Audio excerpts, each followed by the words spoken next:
Good evening, witches, warlocks, sorcerers, and adepts, to the newest episode of Knights of the Nephilim podcast, brought to you by Celestial Oddities Radio. As always, I will be your tour guide on this mystic and mysterious journey that we call Magick. My name is Frater Crow, and I want to thank you for listening in tonight. Whether you are listening live, streaming the episode after the fact, or you've downloaded it to your device for on the go, any which of the three is absolutely fine, and we want to thank you for your patronage and support. But please make sure you click the like, share, and follow button on whatever platform you're listening from iTunes to iHeartRadio, Spotify, Deezer, Spreaker, Castbox, Google Play, or Amazon Podcast. We air across absolutely everything, so feel free to listen where you feel most comfortable. But the more that you click those buttons, the more that it moves us up the podcast community rankings, more people that are allowed to discover the show, gives you access to all new episodes as they air, as well as unfiltered access to our archives. And folks, there's something for absolutely everyone who's a fan of occult knowledge and gnosis. If you haven't tuned into us before, we'll give you a little bit of an idea of what the show is about. We air to you every other Thursday night, 8 to 9:30 p.m. Eastern Standard Time, and we bring on the biggest and best names in occult workings, practitioners, authors, ritual toolmakers, researchers, and theologians to talk and pick their brains on who they are, their practices and work, and some great occult topics. Tonight will be no different. Tonight is a special episode, as this is the season finale of season 1, and I want to thank each and every one of you for 17 amazing episodes and embracing this show. I am by no means new to radio or doing these talk shows and interviews, but when I decided to do Knights of the Nephilim and start doing more of the occult side of things, which is a huge passion of mine, I wasn't sure how it would be perceived and received by the scene, and it has been phenomenal. It's actually become my biggest show by far, and I just want to thank each and every one of you for your support. The more that you share that around, as I said before, the more people that find it, the more reach that we get, the more people that discover the knowledge and gnosis they need for their personal practice, or maybe even find the practice in general that they were never a part of. So thank you so much for that. We've had some great episodes over the last season. If you've missed any of those or all of them in this point and you're new, you can jump back through any one of the platforms I mentioned, but by going through Spreaker.com or the Spreaker app, and that is Spreaker, you can not only listen to the shows, you can leave comments on the episodes, or if it's a live episode like it is right now, you can actually ask our guest questions, leave comments and feedback along the lines of the show so that we can read them off during, being on air, and just have you being a part of it, as we always suggest and like to see. Other than that, we do want to thank our sponsors for helping us and being a part of, what it is that we're bringing you guys, and that is going to be Limitless Liberations, Goetic Impressions, and the Talismancer. All three of these companies are absolutely phenomenal. Throughout the episode tonight, I will take breaks to go a little bit more in depth about who they are, their workings, their product, their websites, and much, much more, so stick around for that. And lastly, folks, I just ask that you light your candles, slip on your ritual cloaks and daggers, grab your personal grimoires, and step into the circle as we go ahead and dive a little bit more into who our guest is this evening. So I will read things to you from his words, and then we'll bring him on. Tonight's guest is Logan Helspine, 25 years of age, and I am a practitioner of Magick, or as I prefer to say, Infernal Alchemy. There are 25 entities of my temple, from Lucifer to Thoth to Azazel to Naahmah to Leviathan, Hecate, and the list goes on. I have chosen to make the craft my life, and I continue each day to improve and expand carefully on my personal form of witchcraft. Since I was a kid, I have been fascinated with spirit communication, and as that developed, I tried new things, and my teenage years sort of overlapped with more of a shamanic phase, introducing psychedelics in order to achieve gnosis with aliens, deities, daemons, etc. When moving into ritual magic, I laid my foundation in chaos magic and create a set of sigils with meanings behind them to act as an empowering force for all of my work to come. Currently, I am working intensely through the spirits of my personal temple, as well as trying to slowly tie together concepts from the Qliphoth, as well as working the Kabbalistic tree. ladies and gentlemen, I bring to you Logan Helspine. How you doing tonight, brother?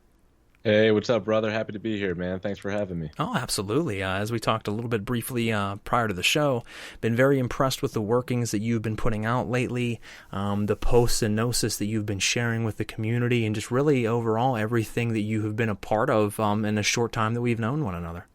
Right on, man. Thank you. Oh, not a problem. Well, I'm certainly glad that you could jump on with me tonight and let me pick your brain. Let's talk about some great forms of magic and ideas. And I always start out the show traditional each and every episode and ask guests how it is that they got started into the occult. But I want you to kind of take me back in time to an adolescent Logan and kind of paint me the picture of really your childhood, your upbringing, your first encounters with the paranormal and supernatural, what led you onto this path, kind of a nice overview of what brought us to this point right now. Well, I would say going back to my childhood, I'll start when I pretty much moved into, so my parents ended up moving into my grandparents' house when I was a younger child, and I think this was probably a really good introduction into an interest of the occult, because the house that we had moved into was over 150 years old. So growing up between the time of being a child raised into Christianity and to the point that I had decided that I wanted to expand my practice of the occult and really take it seriously and take it to the next level, I really had some paranormal experiences in the house that I grew up in, which I think serves as probably the primary motivator towards my interest into anything metaphysical per se, or things that happen that we can't explain. And I think this bleeds in perfectly to an interest into the occult and into trying to master these sort of subtle forces that we don't fully understand with logical roadmaps. And I think it really ties in almost as one and the same. Paranormal encounters and witchcraft really go hand in hand. The only difference is the passion and the desire and the willpower that you put into it. No, certainly. I mean, it's something I've mentioned on past episodes, and I'm sure I certainly will again, because I think one of the very common bonds that brings a lot of us practitioners together, amongst many different backgrounds and practices, is experiences with the paranormal at a younger age, where it sparked something of interest within us to start looking more into the unknown, the supernatural, metaphysical connections, and leading us somehow one way or another into the occult, into magic and ritual, and it just seems to be a common denominator amongst most practitioners.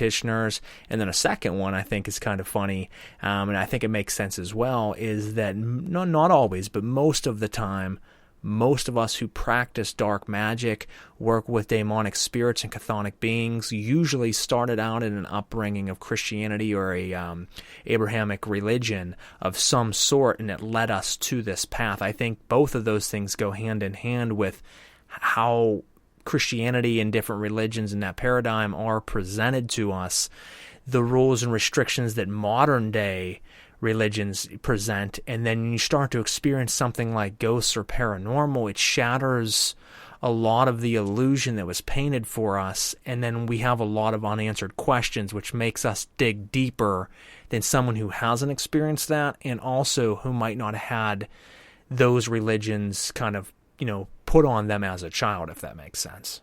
Absolutely. That makes absolute sense. I mean, when you think about that deeper, and I'm pretty much just repeating what you're saying in a different way, but I would agree. A lot of occultists start out in some sort of Abrahamic-rooted upbringing, whether it be Christianity or Judaism to some degree.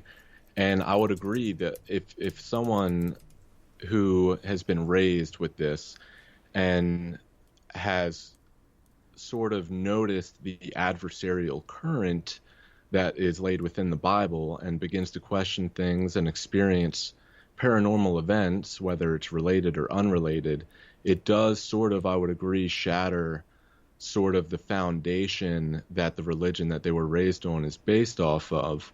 And in the shattering of this original foundation, I think it inspires people to lay down a new foundation, which I think is why people get into witchcraft, because then, the previous beliefs from their childhood have now been deconstructed, and now it's our job to reconstruct a new spiritual path for ourselves that's more in alignment with our will. I hope that makes sense. No, absolutely makes sense. I think it definitely pushes us closer to, it's, a lot of people could look at it like, oh, you're rebelling. And I guess in a way it could be that, taken as that, but I don't believe that that's really the case. I think it's more along the lines that once you have had the belief system that you've been taught since birth flipped upside down on you, you start to question that belief system and its roots right from that point. But you also start to say, well, if these things don't line up and don't make sense, then what else doesn't make sense? What have I been missing out on?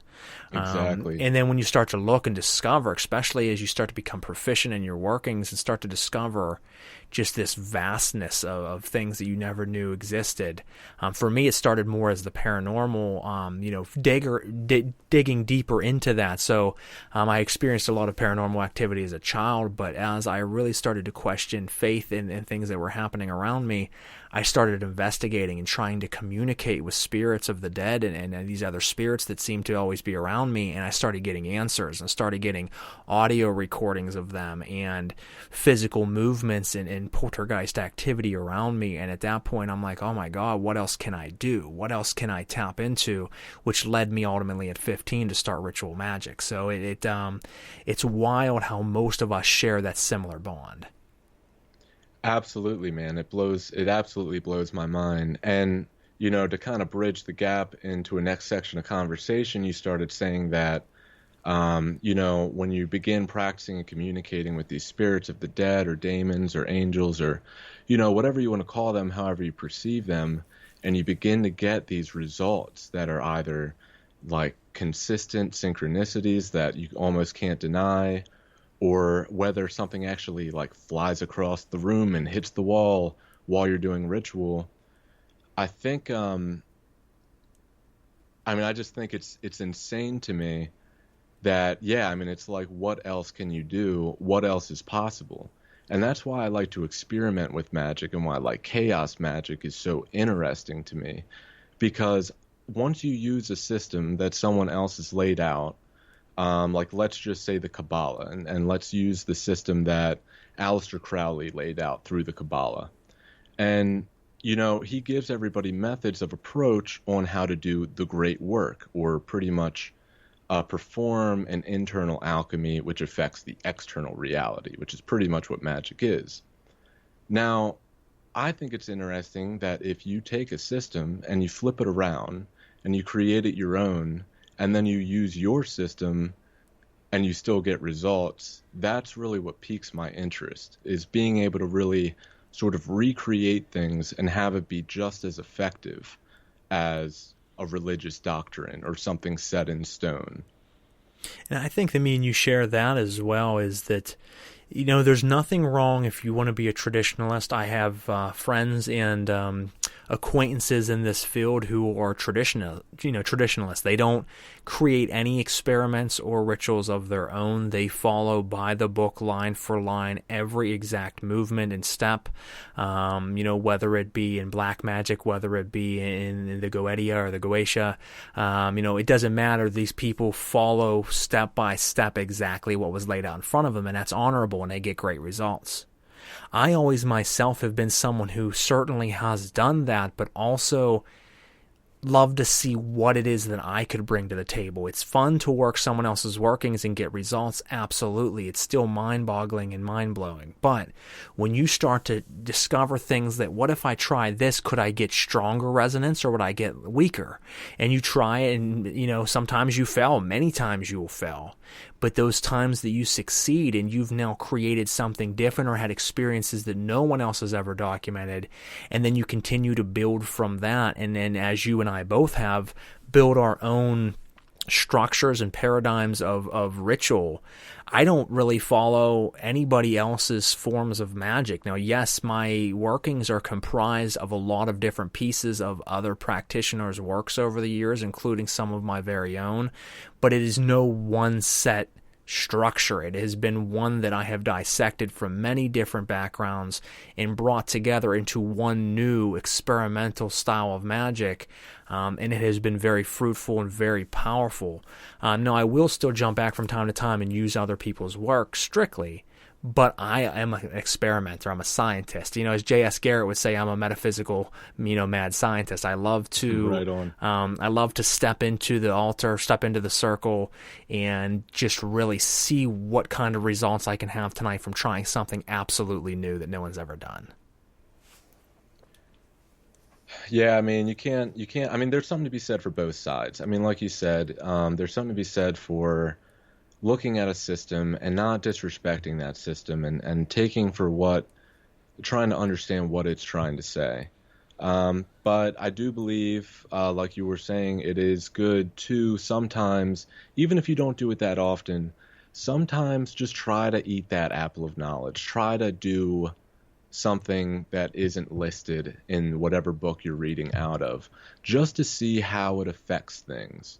Is it going to be in a positive way? Is it going to be in a negative way? And why? Because I believe everybody that works magic is, everybody has a right to be in the same seat of power as anybody who lays out these foundations. Like Aleister Crowley is a powerful magician, but anybody else has the power to sit in that throne and command the laws of their own universe. But it is also important to go back and look at these systems and try to learn from the people that have sort of tried and failed before us, so to speak. Well, yeah, I mean, once you find your own inner power, you are endless of what you can make happen.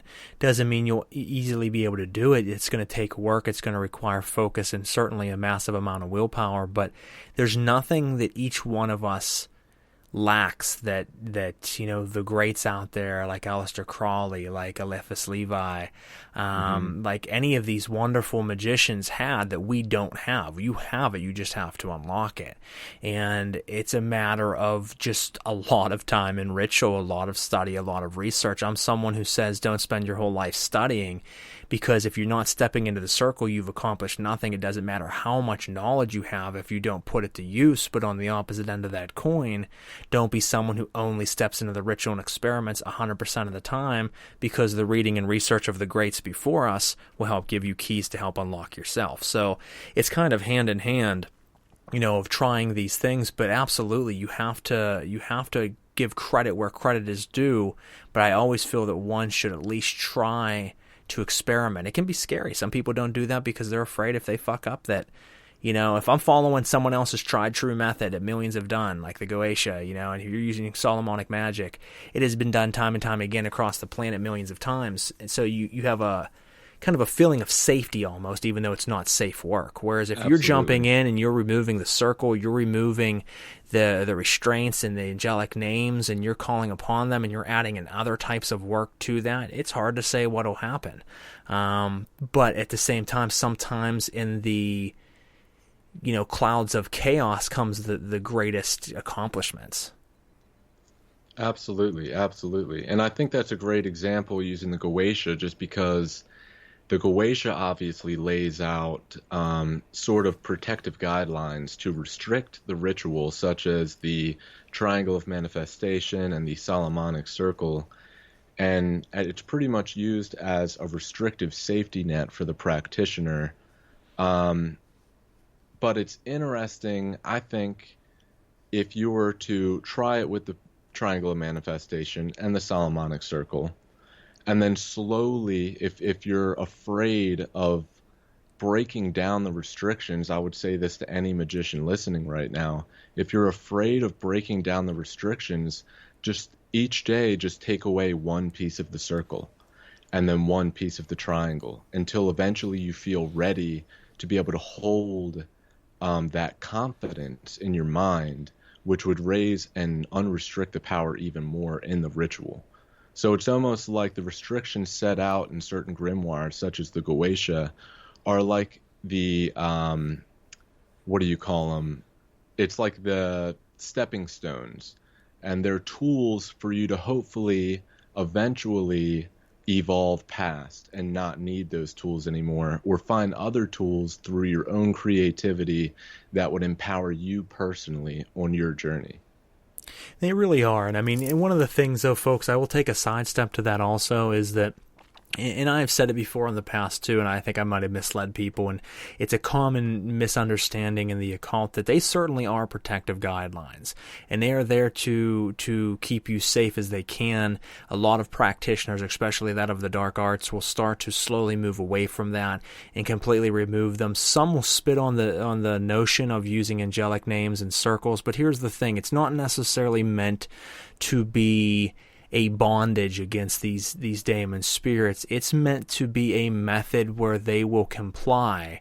And once you start to form an affinity with demonic spirits and with the dark arts, you take it very personally. So when you think of an angelic name constricting a daemon that you want to work with, you think that is, that is a evil form of work, and how could you force this thing into doing things for you? But you can still do that work in a respective way, showing yourself as a stern, powerful being, and using angelic names and circles and triangles of manifestation, have a very powerful results, and still not necessarily be against the dark force that you're working with. But there are people who look at these entities as lesser than them, and they do use the angelic names and circles as a way of protecting themselves and spiritual, what I call spiritual slavery, and forcing these things to do things in a very non-honorable way. So I don't want to always bash, and I have said things before, and after listening back on them, I'm like, I don't think that came across the way I wanted.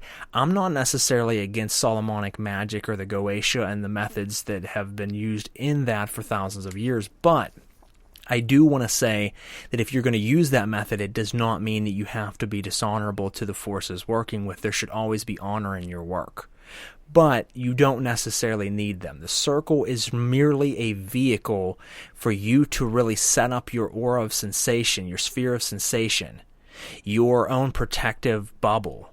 And once you become powerful enough in your own workings and knowledge, you can remove, as Logan said, that circle, and that bubble is still there. That safety net is still there without a physical drawn line. That physical line is just to give you constructs for your mind to wrap itself around and project it. Once you're strong enough, you don't need something to project it to. You just can project it. So you can start to work these methods without those things, but they can be vital. I still, from time to time, will use a triangle manifestation if I'm trying to do an evocation of a spirit, because it gives it more of a centralized place to gather its forces to try to give me some type of manifestation in the smoke of the censer. I a lot of times just do more invocation work or other type of workings. I don't always have to see a being. When you start out, it's the coolest thing in the world to want to see an entity. After a while, you realize the time and effort and force that it takes to do so really doesn't necessarily give you the results you're hoping for. It's more of a visual, and you find out that visuals aren't everything. So sometimes just the gnosis and working with them without them having to appear is stronger, but the triangles can certainly give them an area to project from. I do mine without angelic names on it. I actually have a custom-made triangle manifestation that's with my pantheon that I work on. So it's just a food for thought, folks out there. I have had so many people bring up, I will never use that. It's so disrespectful. It's really not. Most of the daemons that you're working with were once angels. So using another angel isn't completely against them. They are all brothers, actually. So they might not like one another, but it's a way of matching them with their one-on-one counterpart. Well, only because I'm deeply curious now that you've brought it up, you've got to tell me, or at least give me something, and tell me how, what inspired you, and what did you sort of use to replace that triangle of manifestation, and why? I'm just kind of curious about that. So my triangle of manifestation, folks, really fits in line with my belief system of Satanism and my belief system of the dark arts, which would be that when people refer to, Satan, they will oftentimes say Lucifer is Satan, or Satan is his own separate being. I don't believe either of those things. I believe, in with much backing and knowledge and research behind it, that Satanas is actually Samael. Samael is Satan. Samael is the great adversary. He is the planter of the tree of knowledge. He is the one who rode the serpent to the Garden of Eden and tricked Eve into eating of the apple. He is the one who laid with Eve and spawned Cain, the first murderer, the first immortal-born son. He also laid with Lilith and, spawned the demonic race of the Leviathan, the succubuses and incubuses. He is rooted in everything. As you start to dive into these texts of the Kabbalah, and you start to jump in through these different paradigms, you will find his name is everywhere. He is literally the one that planted the tree, and also the one, as I said, made them eat from it, tricked them into it. He laid with both the first two women to ever be created, from the stories go. He created demon races. He created an immortal vampire son who was the first murder. He created sin. He created freedom of thought and willpower. Now, this to some people might really throw you off. Some people might say, holy shit. But as you start to dig deeper, it also in many texts will say how there is no other angelic brethren anywhere near like him. He has 12 wings. No other angel has 12 wings.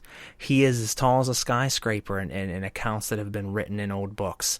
Everything that talks about this spirit talks about him being his something very different than everything else that's ever been created or lived.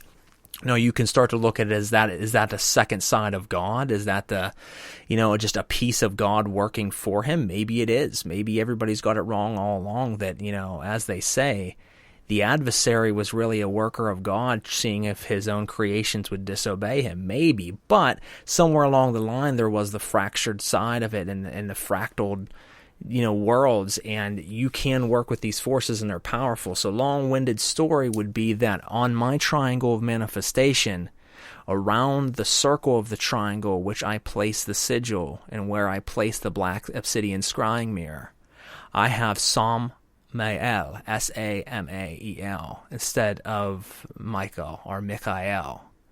Around the triangle, I have the demonic counterparts that I work with for my own form of the, invoking and banishing rituals of the inverted pentagram, which would be in front of me, Samael, as I already said, or Satanas, Satan. I have Leviathan. I have behind me Belial. I have Lucifer. And I also have Azazel. I have it in a certain type of format, and this has allowed me to remove the angelic names while keeping angelic names, if that makes sense, and have massive resonance of the work that I've done with this paradigm.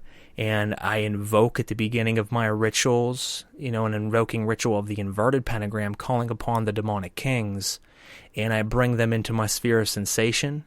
From there, I do specific satanic workings to empower the temple, empower the workings that I am doing. And then from there, if I'm doing a specific evocation or invocation, I will call them forward. But there's a certain symmetry and several part workings that I do before every actual working. So my pre-game and warm-ups are very much an in-depth ritual themselves before the ritual ever even begins.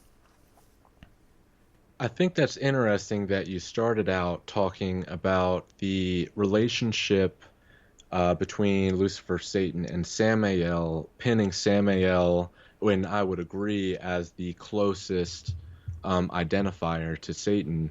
And then you go on to talk about how you have an orientation of Belial, Azazel, Lucifer, and Leviathan, which is interesting to me because I would believe that all these entities at some point of time have been associated as identifiers for Satan. Absolutely. Belial definitely being the Lord of the Earth. I would say Azazel definitely represents the scapegoat and the sort of the Satanist idea that Satan must pay a price for his sins all goes back to Azazel and the rituals of Azazel. And then you have Leviathan and the Leviathan cross.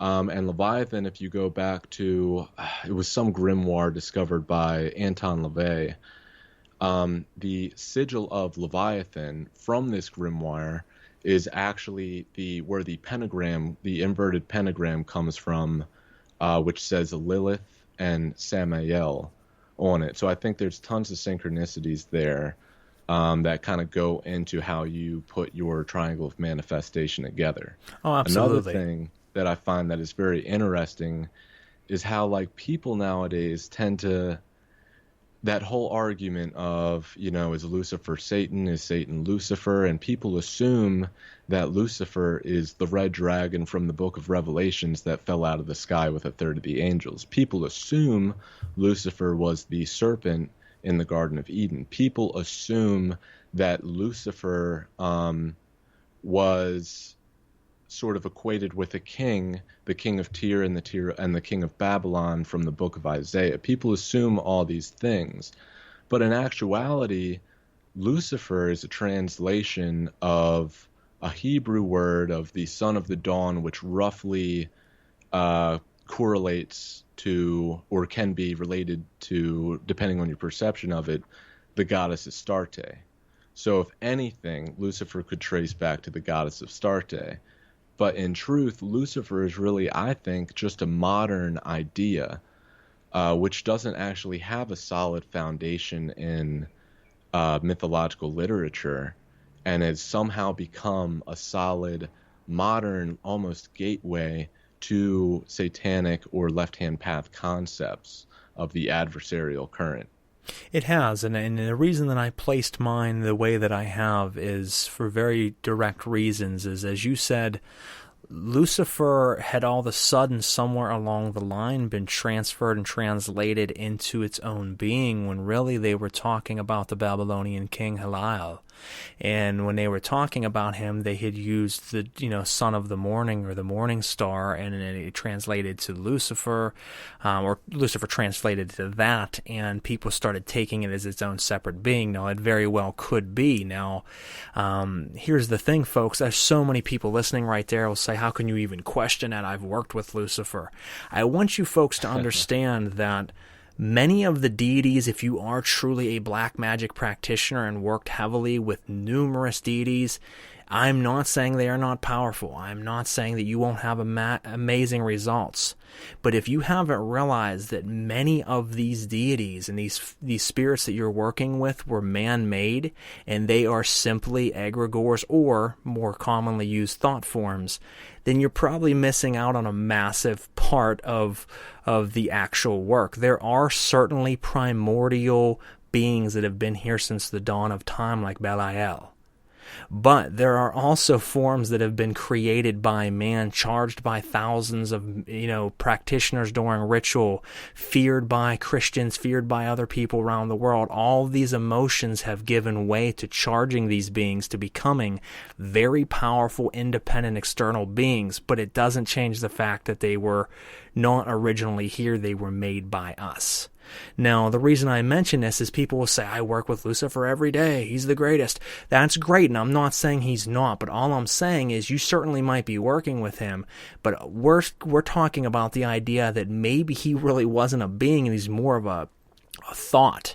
He's oftentimes referred to as the bright light, the Promethean fire. And that is why I have him in my paradigm of the way that I do, is from the east, the rising of the sun.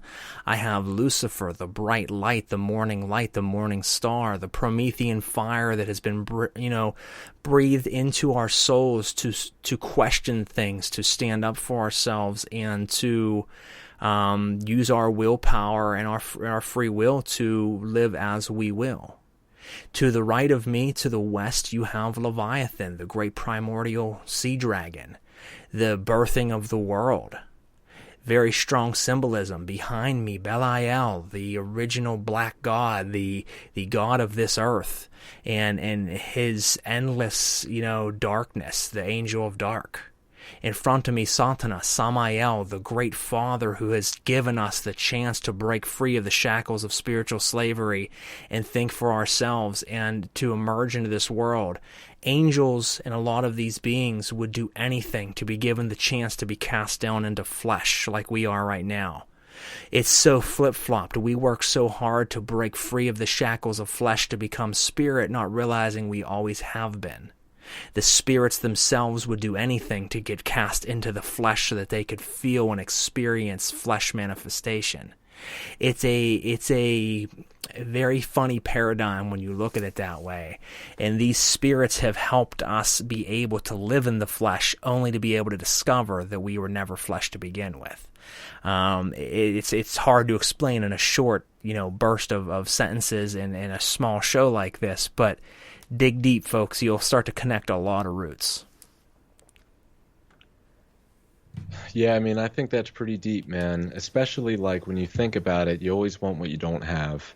So, I mean, you would assume if you, a practitioner, are wanting to build yourself up, build your light body, as some people say, a lot of practitioners don't realize, and they reach a stage of burnout, and they don't realize that they're not taking care of themselves physically. And really, I think everything needs to boil down to a balance. It shouldn't be about trying to break into spirit completely or trying to have spirit break into flesh completely. I think it's a balance between these things that we really try to find the true wisdom and knowledge of the reality that is around us. And if you veer too far off to the left, you're going to get burned. If you veer too far off to the right, you're going to freeze. I think everything needs, with a little bit of chaos here and there, everything does need to be maintained into a healthy form of balance between mundane and spiritual. I think so. I mean, you have to find that center. It's very important. Is you have to see the bigger picture. It's not about you just transcending, and so many people are so caught up in the journey they don't stop to take time and look around them of the scenery. They just want to get from point A to point B without realizing there's so much more to that.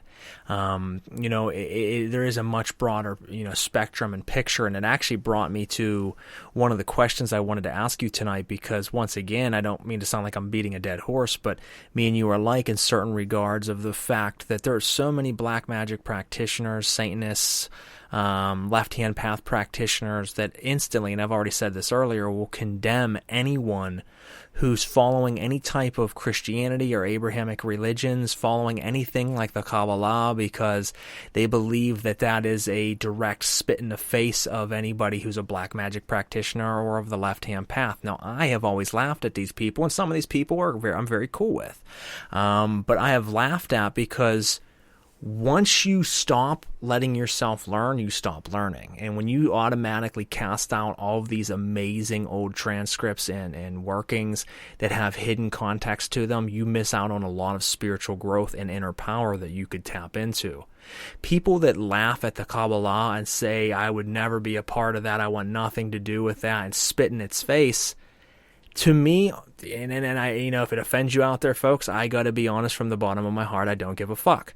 Is that you're missing so much. The Kabbalah is not a religion. The Kabbalah is a formation and foundation of how to see life, how to see magic, how to see yourself, the 4 spheres of spiritual self, how to go from the bottom, the asaya, to climb into the absolute, and in the way they break it down throughout using things like the Sephirah or the Sephirotic tree, how they use the emanations of God that goes from the supreme supernal being down to Melkuth, which is the earth, the us, the physical, how that correlates in to the tarot and the oracle cards, and how they follow the 32 paths of the tree, the 10 spheres and the 22 Hebrew letters and paths, which is the Sefer Yetzirah. These things are foundational and mind-blowing, and if you are automatically casting them aside because anything that has to do with Jesus or of Yeshua or Yod-Heh-Vav-Heh, any of these names that you automatically spit in the face of, you are actually weak. I don't care how powerful you are in your black magic. You know nothing because you can't truly understand the power of black magic until you truly understand the power of spirit.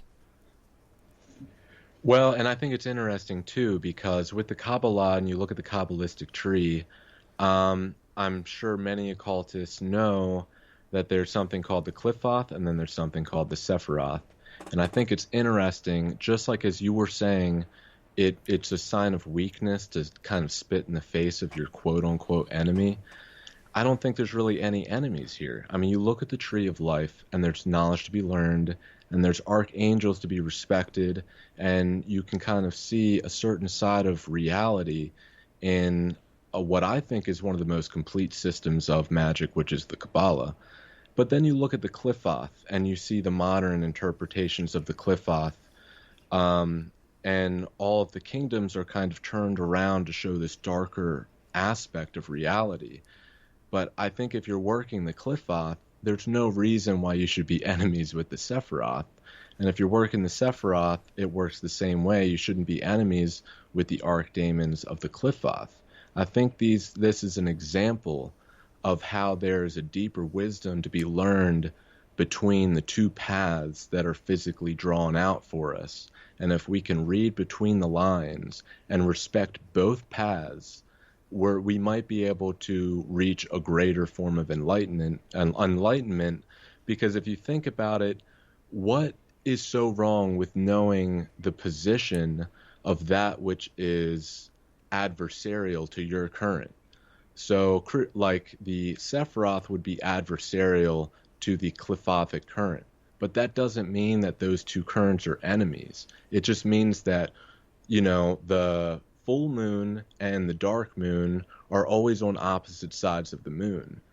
And that doesn't mean that they're enemies. It just means that there's two full aspects and maps of reality manifest in front of us. And if we get to know both sides, then we can get to know the phases between them, and we might be able to measure magic just like we measure the year using the lunar phases of the dark side and the light side of the moon. Well, yeah, exactly. There's so much to be found in here beyond face value, and you have to learn both sides of the current. That the Qliphothic tree and the Sephiric, I can't talk tonight. What the fuck is wrong with me? I feel you, dude. Yeah, I don't know what the hell's going on here. Both sides of the tree are hand in hand with one another. Opposite, yes. Hand in hand, yes. That they are the reflection of one another. It is the shadow side of the tree. It's just like, as Logan said, the shadow or the dark side of the moon and the light side of the moon are opposite of one another, but they are all the moon. This is the tree. You can climb up the front of it, but at the end of it, you should climb down the back of it. That's how it works. You can't truly understand self and master the spiritual realms if you only climb one side of the tree or look at things from one viewpoint. There are multiple views. You have to choose your point of pivot. And that's something that Don Juan and the workings of Carlos Castaneda talked about heavily in those books, is that your point of pivot. Where are you at to see things? Are you looking at it from only your perspective, or are you looking at it from a 360-degree perspective? Because if you're looking at it only from your own currently right now, you're missing out on everything else around you. And there's so much to be found in these workings. You don't have to, and that's the common misinterpretation, is that if you study the Kabbalah, you must be either Jewish or you must be someone who believes in Yahweh and Jesus Christ as the one Savior. No, that is not true. There is those things within those workings, and a lot of these workings have been changed over time to push a certain agenda, but this is a platform to understand the formation of creation. The Sephirotic tree is exactly that. It is literally a in-depth, vivid explanation of the emanation of the God force or the Godhead, the All, the One. Call it whatever the fuck you want to call it. and it says how it breaks down into the the supernal triangle being a reflection below it, to leading down to Malkuth being the earth and, the foundation, the kingdom. It's fascinating. And for anybody listening that don't really understand or following this, it just sounds like a bunch of gibberish right now. But I promise you, if you were to dive deeply into the inner workings of the Kabbalah, you would find amazing truths in life itself, and also find amazing truths in your magic and your rituals. I would not be anywhere near as versed or as strong and powerful in my own workings and self without many years of study of the Kabbalah, because there's so much to be found there. In fact, I cherish the work of this great knowledge, probably among anything. I mean, Hermeticism and Kabbalistic works are the two main foundations that have built my satanic practice. And most people, like I said, that are Satanists would laugh at that, because I guess it's so cool to be fucking adversarial and badass that you can't like anything else and actually learn anything. Here's a fact for you folks. Most Satanists are dumb as fuck. And I don't care if that offends anybody, that is the truth. I don't know how many times I meet people that just are like, hell, Satan, darkness, fuck yeah. And they know nothing. If you don't actually study the religions and the theologies around you and understand a concept of metaphysics and spiritual alchemy, then you know nothing. You just know how to wear black clothes, yell hell Satan, and fucking kill pigeons and fucking light candles. That doesn't mean anything to me. You're not a real practitioner. When you know your enemy's currents, you know yours, and you know how to use pieces of shit that you're not even into and adapt it to your workings, that's when you start to really grow. So some food for thought once again, folks. I'm unleashing tonight. Yeah, I mean, I couldn't agree more, man. I really couldn't agree more. And it's a shame almost to see a community of occultists and practitioners having to weed through all of the bullshit, let's be honest, because, I mean, Satanism, left-hand path, this all turns into a theme, and it's a marketable theme. And, people buy Lucifer t-shirts and have no idea where the sigil came from. They have no idea where the name came from. And I think it's an important wake-up call, even for magicians listening to this tonight, because I don't think me or Frater Crow are trying to disrespect anybody. No, I'm very early on my path. Don't get me wrong. If you catch me in something, I will admit it, and I will go back and I will do the research. I still have a lot of research to do, but I think it's important to keep an open mind that it's okay to be wrong. And that's kind of how I started growing as a practitioner. I wouldn't have gotten to the point that I am now. I seem to get better and better each time that I realize that I'm wrong and that I correct the mistake. And I think Lucifer is a great example that a lot of people can relate to, because a lot of people listening right now think that Lucifer somehow pre-existed the Latin translation of the Bible from Greek into Latin from St. Jerome. And if you look up Bishop Lucifer and St. Jerome, you might be able to get a better look at this type of thing. And for me, I'm telling you that Lucifer is fake in a way, but at the same time, Lucifer is one of the deities of my personal temple that I respect and venerate, just as every other deity of my temple, including Azazel, Leviathan, Belial, King Paimon, etc. And I think it's important to know and to see the truth. Whether you like it or not, it's important to be able to have the ability to recognize your previous misperceptions so that you can grow and move forward and not stagnate in the lies that we've previously sort of believed and ran with. I think that's it. And I mean, as you said, Logan, I mean, I'm by no means I'm kind of on both sides of the fence there, that yes, I am a dick in the fact that I kind of poked fun at some people tonight. But the reason for that is wake up and actually do the research. We talked a few episodes back about some of the people in the left-hand path now, and some of the people in Satanism and black magic are actually worse than most stereotypical Christians, where they will spout all this toxic bullshit out of their mouth with no bearing or backbone to it and have nothing to compare it to, don't understand sigils, don't understand black magic, don't understand where the daemons and demons and forces that they work with even originally started from, but want to talk about being a versed practitioner.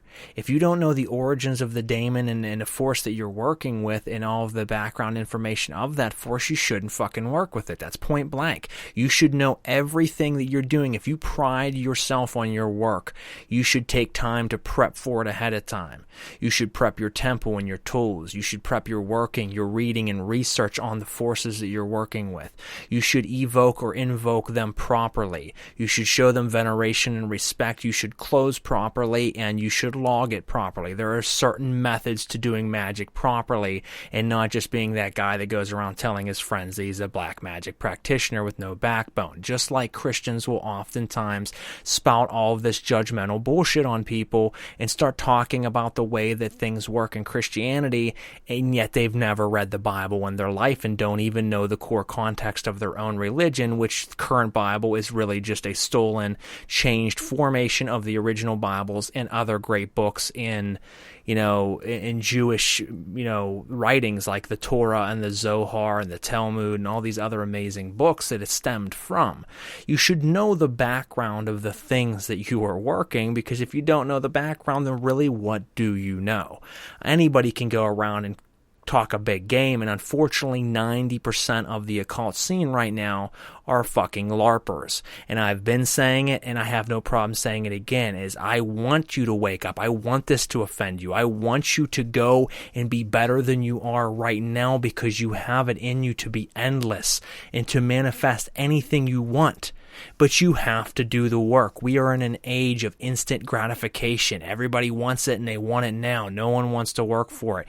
That is not how it works in most things, and that sure as fuck is not how it works in theology, in mythology, in practice, in ritual. These things take a lot of time, a lot of research, and a lot of work. So if you're out there hearing us and you're like, fuck this guy, good. Go home, study, put your fucking work in. Come back in 2 years, let's see the difference that it's made in your life, because I guarantee if you take pride in your work and actually do it, you will find massive results. But don't feel that I'm discrediting deities either. Yes, some of these might not have been primordial beings. They might be man-made. Hell, let's say for a second Lucifer is completely man-made, and I'm not saying he is.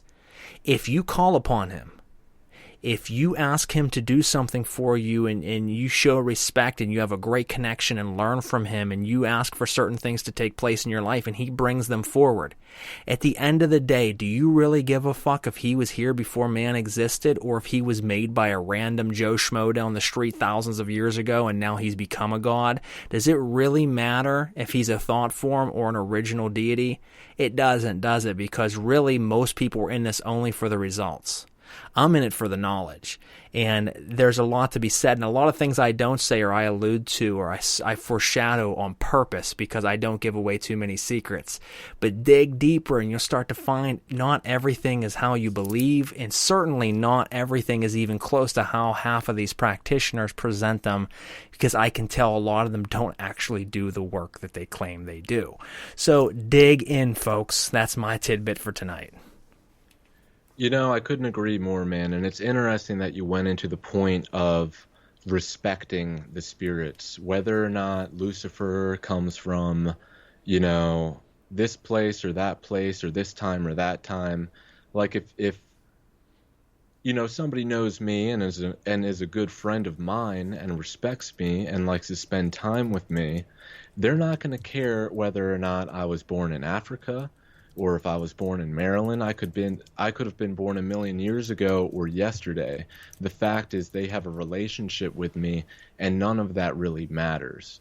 So going into research and seeing whether something has a solid foundation in history or not shouldn't deter you from working with that spirit. Lucifer is still very alive. And I think the proof of that is seeing his influence on the people around us. Even if in history he might have been accidentally added into a book. Maybe he wasn't. It's hard to say, and that's up to conjecture. But it is important, I believe, as a practitioner, to just not let that be the defining point of your relationship with the spirit. But it is good to have that knowledge just so that you know that you don't have to be afraid of what you might find, and you can still push forward and you can still keep doing the work. Well, I think in when you do start to do the work and then you do start to do the research, you'll find things that'll help strengthen your work down the road, that there's certain qualities about this force that you're working with that if you wouldn't have read into them, wouldn't have known, and could help shape the manifestation of the work you're trying for, or to notice tricksters. And they talk about it, and a lot of practitioners do talk about it, but it's said about in a lot of old grimoires, and it has happened. When you start to call upon these forces, especially if you're someone who's not very versed yet, and you start to do these rituals, you have now lit a flare in a giant black room. And everything around sees that flare and starts to come closer to it and says, what's that? There's this new light that we didn't see before. You're calling in a lot of attention to a lot of things. And the problem it is, and I say this all the time, and I will always say this, is one of the biggest faults that people have is they fail to recognize that there needs to be, and there's a very fine line between discernment and delusion. You should discern everything that happens to you and pick it apart and figure out how this isn't exactly what it seems to be before you accept it as being real, because a lot of times it could be just your delusions. So many people tell me this fantastic phantasmagorical fucking stories of, I called upon Sithri and he showed up riding a chariot and trumpets sounded his arrival, and these things can happen, folks. I'm not saying they can't, but the people always tell me these stories, and I got to be honest with you. I have seen spirits fully manifest. It's only ever happened a few times, and I'm someone who practices daily and does it for many years now. I have seen physical manifestations beyond just a face in the smoke. I'm talking actual mind-blowing manifestations in front of me using a medium like smoke.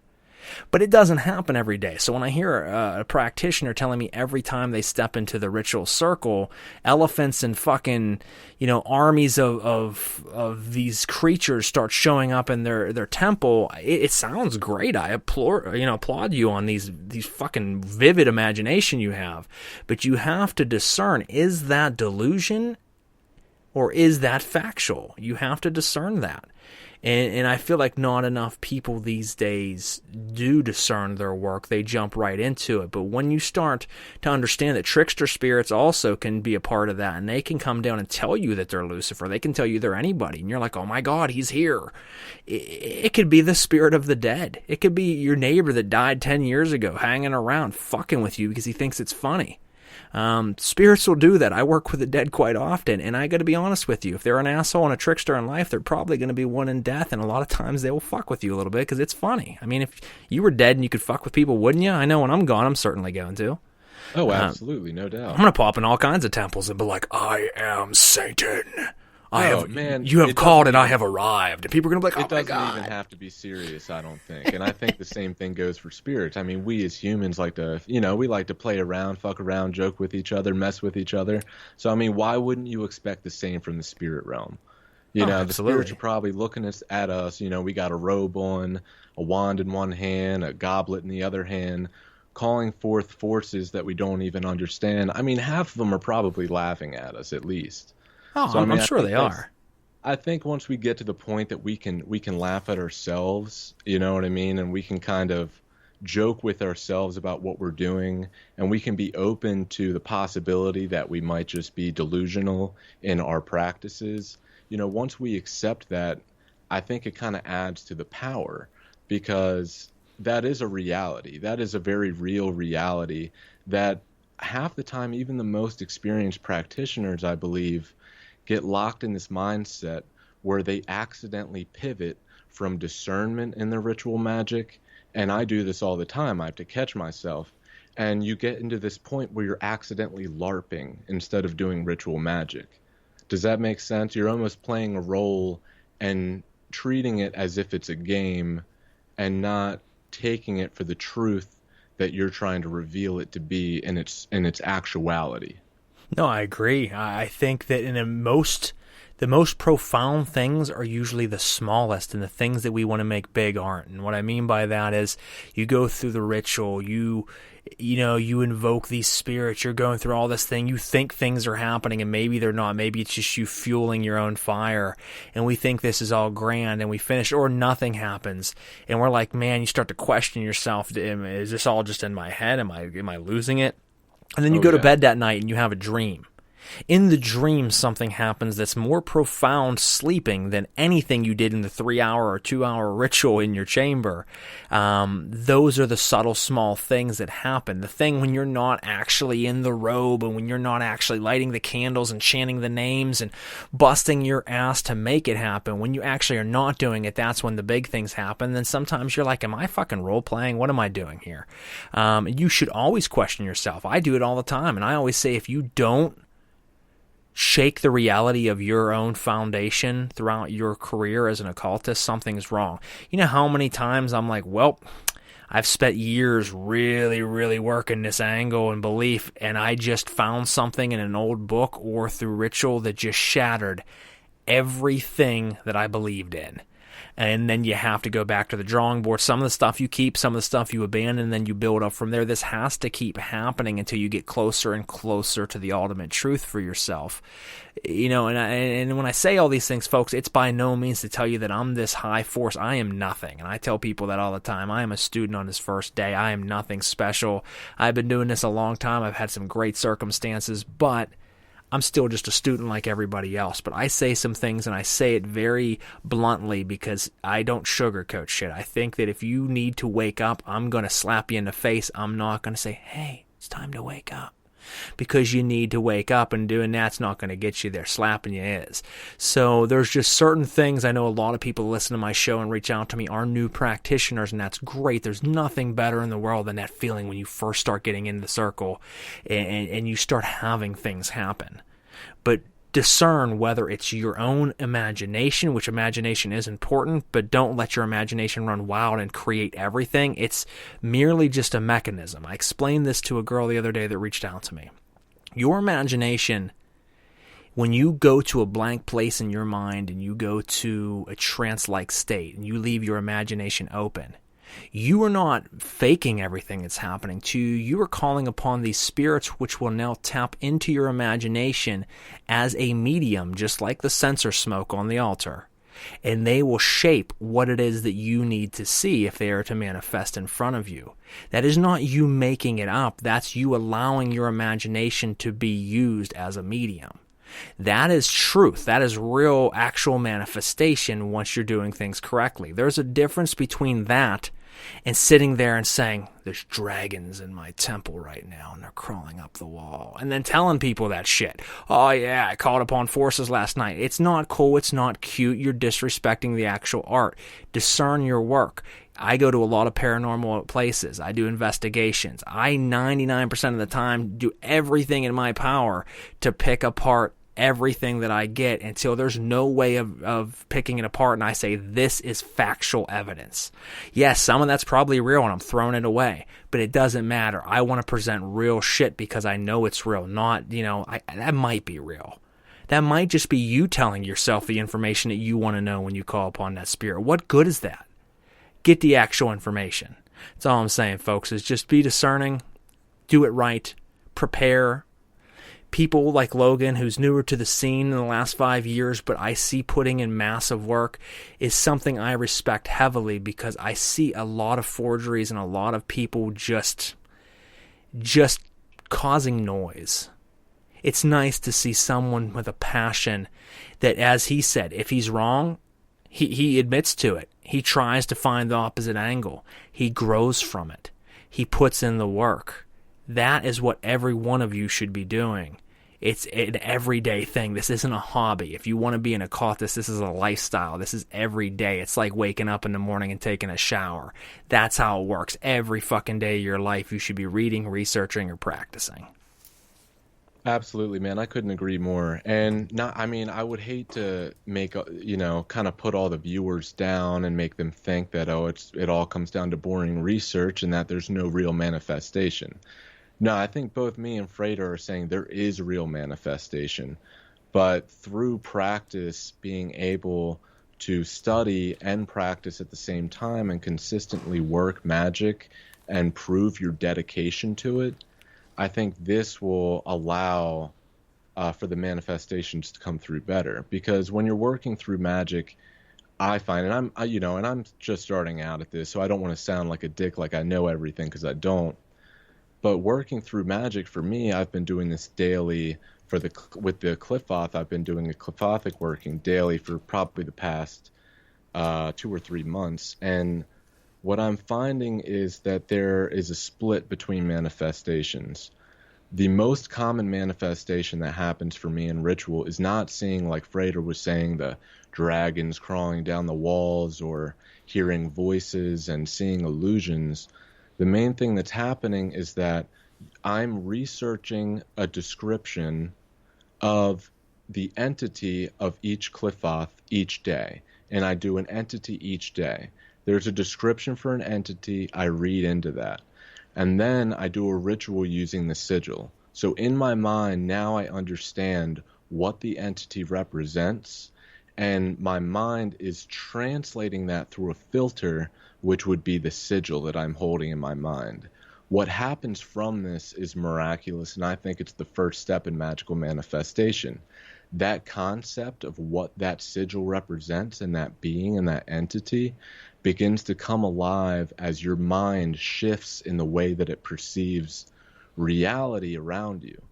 So if an entity represents sort of, let's take Naahmah as an example, and Naahmah might represent beauty, health, fertility, and then if you meditate with her and you have these ideas in your mind, these ideas through the personification and respect of this spirit and the spirit sigil causes your mind to see the beauty around you. It causes your body perhaps to shift in what it desires to eat and what it desires to feel. It might be more acclimated to the feminine and to health and to vigor. You might start taking multivitamins, and it's little manifestations like this. And if you stay consistent with it and you dig deeper and deeper and deeper and continue your daily rituals and take the time to stop and digest these rituals, like Frater was telling me earlier, you take the time to work it, to learn it, and to digest it, this is when you might be able to see manifestations not only occur within yourself, but miraculously like magic in the world around you in ways that you could never believe. So magic is real. I don't want people to start thinking that it's all just some Freudian head game, but I do think that it is important to understand the psychological implications of what it is we're doing. And it is part imagination and insanity. But isn't that what life is anyways? Every second of every day, we are having thoughts filtered through some kind of idea, whether it be stress at work, whether it be, the spiritual foundations we were raised on, like Christianity, or you can create your own and discover your own, such as the Kabbalah or the Goetia or sigils of demons and what they represent. And these are all just ways of us to change ourselves internally, which creates the magic of that external change, because it shifts our willpower and what we are and aren't willing to see and experience in our lives. No, that's it. You nailed it, man. I mean, I think there's some really key points that you said is the sigils. Some people look at them as very important. Some people don't. I think they're very important. And I think that if you can learn to charge a sigil properly and open a sigil properly, what that does is not only a calling card for the force that you're working with and a respect for that force, but what it does is it opens a mini gateway to that realm. And once you open it, you can now access that realm easier, and they can access your realm easier. It brings you close together. It's magnetics. It's the magnetism of pulling you closer to one another and being on the same playing field. So now your ritual chamber is now less than it was, less of the physical that it was 20 minutes before opening it and more spiritual, and now their realm is less spiritual and more physical. It makes you meet that one-on-one counterpart, which gives them easier access for downloads and knowledge. Most of the best rituals out there won't be visual. They will be you in front of your altar in a trance-like state, staring at the sigil and candles, or staring in the mirror and losing yourself. As Logan said, there's a fine line between, gnosis and insanity, and I think that's important. Is most of the best rituals I had, the next morning you wake up from and you're like, did that even happen? Like, it seems so hazy and it's a blur right now. I know it happened, but did it? Like, it should seem like a dream, because you're tapping into levels of consciousness that you didn't know you had, so it doesn't seem so physical anymore. That's why it seems foggy and hazy and kind of this weird thing, because it's not your normal realms that you're operating on. So that's very important to keep in mind, that sigil work is very important. I wanted to ask you, you do a lot with sigils, and you've put up a lot of different sigils that you've created and worked from, which are very, very well done. What originally sparked, you said you became a chaos magician at one point, and it kind of stemmed into what it is now. But was it the sigils themselves that made you want to follow, more of the chaos magic path, or what is it that drew you into that? Well, I always found it interesting that and it was chaos magic where I charged my first sigil. It was a sigil I created for myself, and that probably did inspire me to continue to want to create sigils and find power in them.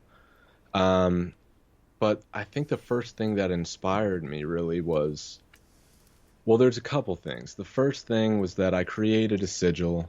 I had a dream one night, and I was in the ocean, and I was carrying a baby to the shore. And then I abruptly woke up, and it was, not to make it sound retarded, but it was actually 3 a.m.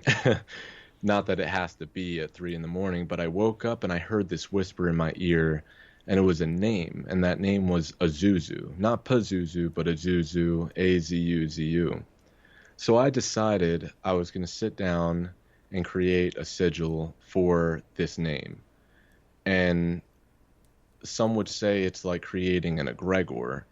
And so I created, I guess, this egregor, and for 3 months straight, every day, even while at work, because I was crazy when I started magic. I went all in. I went too far. So I would spend every second of every day charging the sigil. About 3 months pass, and I'm at work, and there's probably about 50, 60 people in the warehouse, and I just felt something click. Maybe I went crazy for a minute, who knows? But I felt something click, and I felt that sigil, become alive. I could feel it.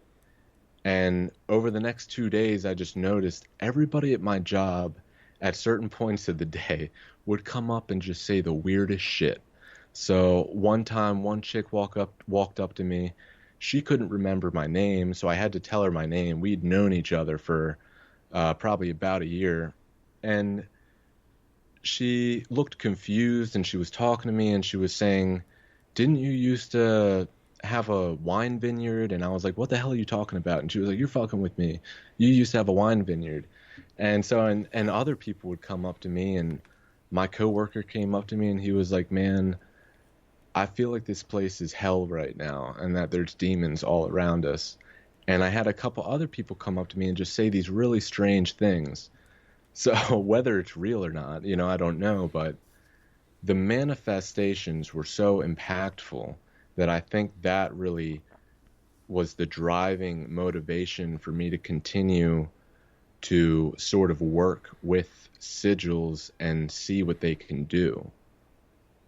Yeah, they're extremely powerful, especially if you do it right. If you're just drawing a sigil, it can still have resonance to it without charging it. But folks, if you learn how to charge it properly and open a sigil properly, it can be profound in itself. Just having the charged sigil in your pocket or on your body, or if you use it, and draw the sigil on a talisman and you charge that and carry it on you, these things can have effects. But when you use it with summoning work and you call upon spirits, I feel, not everybody feels this way. I feel it's essential, and I feel it can have, it can really put your workings on steroids, especially in the work of scrying.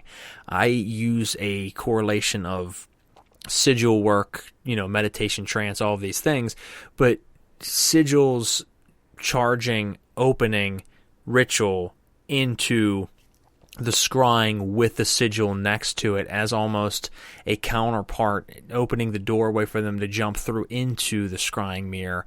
The setup is very unique. I'd have to, show you guys, but I've had some pretty profound visual, stimulation through the scrying mirror using hand-in-hand with sigil work.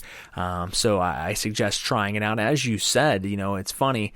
I think a lot of practitioners are their most powerful starting out. Same way as like a baby venomous snake is the deadliest it'll ever be, because it doesn't understand how to inject the poison in proper doses. It just spits everything at one time, and that's what kills someone. It's the same thing is when I started out, and I really didn't have too much of a deep knowledge of things, but I had a lot of pent-up aggression, and I had a lot of hostility, and I had a lot of willpower and wanted things. I was the most dangerous I ever was because I was calling upon things and they were showing up. Powerful, powerful results at such an early age that it was mind-blowing.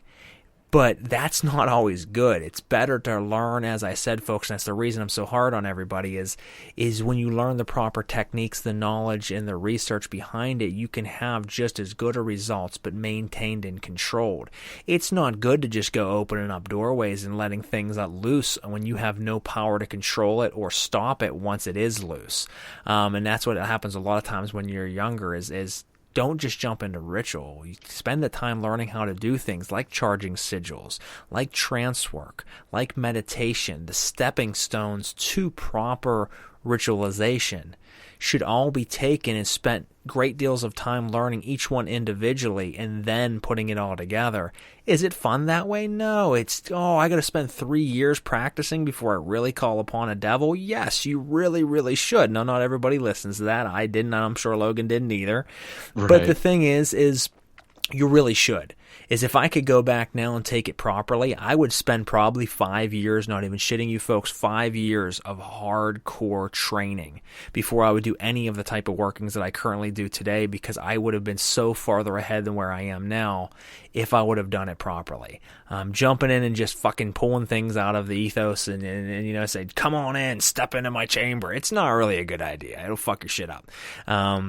So just a word of advice there. But, so do you believe then, I think you kind of already answered this, Logan, do you believe then that these entities are, separate individual beings, or do you believe some people like to believe the deific masks, theory where they're all one current, they're all the same exact thing, but it wears different faces for different people? Or do you believe they're all just kind of individual spirits, some natural, some, created by man, as I was talking earlier? What are your thoughts on that? Well, I'll start out by saying at least this much. I think that the way in which that they exist in linear time as related to us individually. So like the way a deity exists to me is going to differ maybe slightly from somebody else's idea of how they exist. But I think there is some sort of mysterious reflection that happens within the practitioner that changes and shifts the relationship with that spirit. So I think some people might believe that these entities exist or pre-exist their own existence, and that they exist externally, and they don't really need us in order to exist. But then other practitioners might say that it exists within the self and the mind, and that they don't come into existence until we call upon them. And I would like to think that there's probably some kind of mysterious overlap between the two perceptions. And I wouldn't pretend to say that I fully understand how it works, but I would like to say that whether or not they exist outside of me and whether or not they need me or not, or I need them or not, I think it really comes down to, why do I call upon them? Why do they work with me? And I think instead of trying to find the answers to their existence, it's better to just have a respectful relationship with them. And I'm not saying that we shouldn't know where they've come from or how they exist, but I'm just saying that I don't think that it should make or break a relationship, because I do believe that it is very mysterious, sort of how they function. And I don't think really any practitioner has a logical roadmap of the functions of their manifestations, if that makes sense.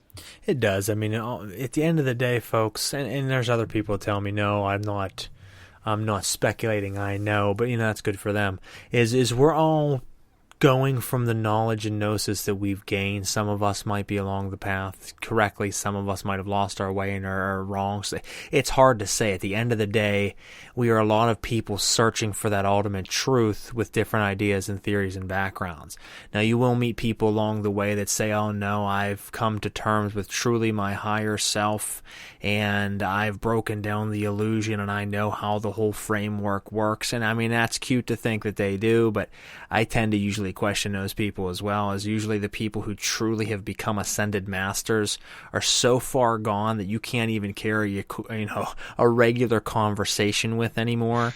As you said before, there's a fine line, between that gnosis and insanity. There's people that sound absolutely batshit crazy, which are probably some of the most intelligent and awoken people on the face of the earth, but to everyone that hears them, for the most part, you think that they are utterly, absolutely insane. It's because they've broken the illusion so hard that they can't come back to normal reality and talk to people. They are now no longer really here. They're just kind of stuck in this shell until they eventually are set free. But it's something that we all are journeying towards. And I guess someday maybe we'll find out the truth once we're no longer here. And we leave this body behind and see what's next. Is there a next? What's going on? Is all this just an illusion? It's hard to say, but certainly fun to ponder on. Now, before we go too much further, we have a little bit left, and then we'll have to be wrapping up for this evening. I want to go ahead and jump into, my sponsors and give them a little bit of a shout out. So give me a second here, folks. There we go. I had my notes pulled up, but somehow it jumped into a ritual that I was working on. So Limitless Liberation was inspired by both Lucifer and Belial. And I'm going to read this from the perspective of Elena, the owner. And this says that Lucifer has been with me most of my life, as far back as I can remember. Belial and I started to work when I was going through a very difficult part of my life. He completely turned mine and my family's life around in a very short period of time. In return, he asked me to create what he called Charger for him. He showed me the designs, so I created the first Charger for Belial, and Lucifer wanted one next. From there, I had spirits lining up with requests for magical items. Some are control freaks, others will just inspire. They all are so individually different, but every single item created has a power within it. Each item operates on many levels. They operate as an anchor for the spirit you are working with, thus aiding easier connection between the two of you. They are also operate like a power cell or battery, where they already come with an inherent energy to them, but they become stronger as you feed them and pull from them during ritual, as well as strengthening your workings. Limitless Liberation continues to grow to honor the spirits we love to work and build relationships with. I want to thank Limitless Liberation and Elena, their owner, for all the help and love that they've given us this season of Season 1 here of Knights of the Nephilim. And you can check her and her work out at etsy.com/shop/Limitless Liberation. Again, that's etsy.com/shop/Limitless Liberation. We also have Goetic Impressions, which is formed as a partnership between Ben, who is Frater Adamasto, and Sor Alara, with the intention to bring ritual-accurate magical tools to the public for affordable prices. One of the largest barriers to entry for new practitioners looking to experiment with the magic of the Western grimoires is how expensive and difficult to find real ritual tools are. They first launched with a Kickstarter to bring their Goetic medallions to life, and since then have also expanded with an Enochian toolset, and most recently a Satanic medallion and altar set, which is currently live on Kickstarter. With over 20 years of magical and occult experience across a range of traditions, Goetic Impressions is the place to find affordable, high-quality ritual items. You can check them out at goeticimpressions.com. Again, that is goeticimpressions.com. Since then, this is a little bit of an older description. They have certainly launched past the Kickstarter and have a full line of satanic medallions and tools to work with. They have also launched an angelic Heptameron grimoire medallions and set as well, plus other things that they're currently working on. So make sure you check them out. Amazing stuff. And last but not least, James Hunter Ralston, who also goes by the name The Talismancer, has been a member of the Order of the Voltex starting in 2008 and progressing through several degrees, and last serving as head of the Outer Order. The Order of the Voltec is an offshoot of a pylon of the Temple of Set, originated to study and practice several forms of the sorceress methods, centering on the techniques used by Mexican and other Central American priests and magicians. Many of the techniques involved were popularized in the late 1970s and 1980s by Carlos Castaneda. Over the decades since his first experience with magic, his desire has grown into the creation and use of what other shamanic sorcerers term as power objects, talismans, amulets, totems, and other powerful objects. His interest expanded to the degree that he has chosen to become an apprentice of several Appalachia's premier craftspeople and learn the art of metalcraft to produce powerful objects for both himself and select patrons. He's been doing this for over 8 years in metalworking. He works with silver, gold, pewter, and other metals on occasion. He creates rings, pendants, talismans, altar pieces, and more.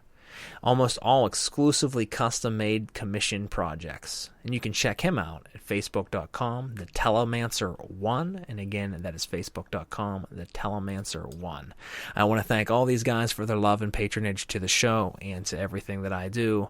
Much love to all of them. Check them out, pick up something for yourself and for a loved one today. All right, folks, so we've been hanging out with Logan Helspine for the last hour and a half, talking about the do's and don'ts of magic, talking about learning and growing, both he and myself, certainly saying that there's always room for growth no matter how long and how far I've come. I'm still a student, as I said earlier, and I'm always learning, so I want to learn alongside all of you. If you have questions or concerns, never hesitate to reach out to Logan or myself. You can also drop us an email at celestialoddities@gmail.com. We'll always answer back on anything you want to hear from us, any ideas or questions. We want to see our brothers and sisters in the occult grow. When we're hard on you, it's simply because we know you can do better. In a lot of cases, it's not to deter you, but if it does deter you, it probably means you shouldn't be here.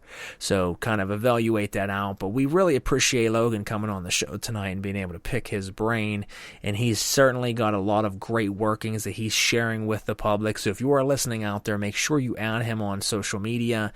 Make sure you check out his YouTube page and follow his work. He has rituals that you can perform yourself and see what kind of results you get. So I did, before we wrap up here in a few minutes, Logan, I wanted you to tell people where they can check out your work at, what you're currently working on, that they might be able to team up with you and see, and do some of your workings, and a little bit about that side of things. Well, you can, a lot of my work that I post up, you can find if you just look up Helspine, HELSPINE onto YouTube. You'll find my YouTube page. My older videos, you can find some sort of instructions on how to perform rituals I've created and adapted from previous rituals from other grimoires. You can kind of learn from this. Maybe it'll inspire you to create your own rituals, sort of get the creative juices flowing. Currently, I'm releasing daily, I'm continuing to release hypnotic sort of subliminal audio files to help people subconsciously tune into deities of the Qliphoth. And I'm also doing videos on introductions of each spirit of my temple. So things that, I mean, if you're interested in learning about Astarte, on the 25th of this month, I'll be releasing an introduction video on Astarte, my gnosis of Astarte, and how she's related to Inanna, Ishtar, and Astaroth of the Goetia. Also, if you're interested in learning how to climb the Qliphothic tree as according to the 218 current, if you're familiar with that, I will be releasing some instructional videos to pair with the hypnosis videos that I've been uploading. Beautiful. No, you heard it, folks. I certainly suggest jumping in and checking out Logan's work, following around, along with him, listening to his audio work to help get you into that trance-like state to be able to tap into these currents, and letting him know what kind of results you've experienced from the work that you've done following him, along with him, and any questions that you might have for him. Now, Logan, what can we expect coming up? Any other big projects that you're working on? Or are we sticking strictly to the Qliphothic tree right now? Is that your main focus, or do we have any other projects that the fans out there can expect to see you working on? Well, it's going to be two things, and it's probably going to stay two things. So it's going to be the Qliphoth, which will probably eventually sort of turn into a full Sephirotic sort of study. And also it's going to be my personal temple, Hexbakat. So, I mean, if you cipher through my videos, you'll see an introduction to King Paimon. I did this on January 25th to introduce him into my temple. And then February 25th was Lucifer. Then I did Azazel. Last month was Leviathan. Next one's going to be Astarte. And I'm just going to go down the list of my personal temple. So it's going to be Shemyaza, Azuzu, the demon I spoke of earlier, Buer, Belial, Belith, Sin, all the way to Set, Naahmah, Lucifuge, and the list goes on. No, that's awesome. It's a hell of an undertaking to take on, and I, certainly commend you on your workings coming up and wish you nothing but the best results. I think you have a hell of a trail ahead of you, and I think you're going to learn a lot and grow tremendously, and I can't wait to see the progress and growth that you experience. Man, well, I greatly appreciate the kind words, and thank you so much for having me on your show, man. I love it. It's always great quality stuff, and I'm happy to be here. Absolutely. Well, one last question I want to ask. I want to throw out there tonight, and then we'll go ahead and wrap up this evening with some announcements on the new season coming up. If you had all the time over the last 5 years that you spent into ritual, research, practice, gnosis, meditation, if you had all of that back, every last second of it, to put towards one other thing in life aside from the occult and magic, what would it be? Ooh, that's a good question. You got me stopped in my tracks here. Nothing like getting you right at the end. Oh, absolutely. Yeah, you never think outside the box of magic, I mean, I would say I would focus on just trying to live in my truth and just accept myself and and instead of being wrapped up in trying to study the occult and focus completely on magic, the occult, and entities and spirit communication, I wish if I could go back and take all that time back, that I could just be honest with myself about what lifestyle I want to live and just the simple things in life that would bring me happiness instead of hiding in a mask of supernatural and superstition. I love it. A great answer, man. Well, we appreciate, obviously, everything that you shared with us tonight. Certainly would love to have you on again down the road sometime. If anybody out there is interested in his work and to follow along with it, as I said, please look him up on YouTube and Facebook. Follow along with his workings. Show him love and support. That is the backbone of what we do as practitioners. It's really nice to see people from time to time, reaching out to us and letting us know how our work has affected you, if it has. So please do so. Thank you so much for everyone out there listening and supporting the show over the last year of the 17 episodes we've so far released. We have a lot more coming your way. Real quick, I am going to give some announcements. July 1st, we will be launching Season 2 of Knights of the Nephilim, and so far we only have the first half of the season booked, but it is a hell of a first season, or first half of a second season, I should say. I can't talk tonight. I don't know what's going on. But we'll go ahead and name some people. July 1st, the very very first episode of Season 2, we have Sorcia Runarius on here. We follow her episode with Nate Bells, Barbie Garrett, Securdo Umbra Macarcius, Shakti Daiwan of the Suffolk Sorcery, Aragni Arcane Services, which is Baron and Baronessa Aragni, Connor Kendall, E.A. Coetting, and Enoch Petroselli. So we have quite a fucking lineup for you next season coming up. I'm very excited to come back strong on Season 2 as well. Every guest I've had on the show and every guest I will continue to have on the show are worthy of being here on the show. They're amazing people, amazing practitioners, jam-packed with lots of knowledge and gnosis, and it's always a pleasure, and certainly was again tonight. So Logan, thank you once again for coming on the show, and we certainly look to have you back again. Hell yeah, man. Looking forward to it. Thanks for having me, buddy. Hey, no problem. Listen, everyone, thank you so much, and we'll catch you again in July. Talk to you later, and thank you again. Knights of the Nephilim signing out.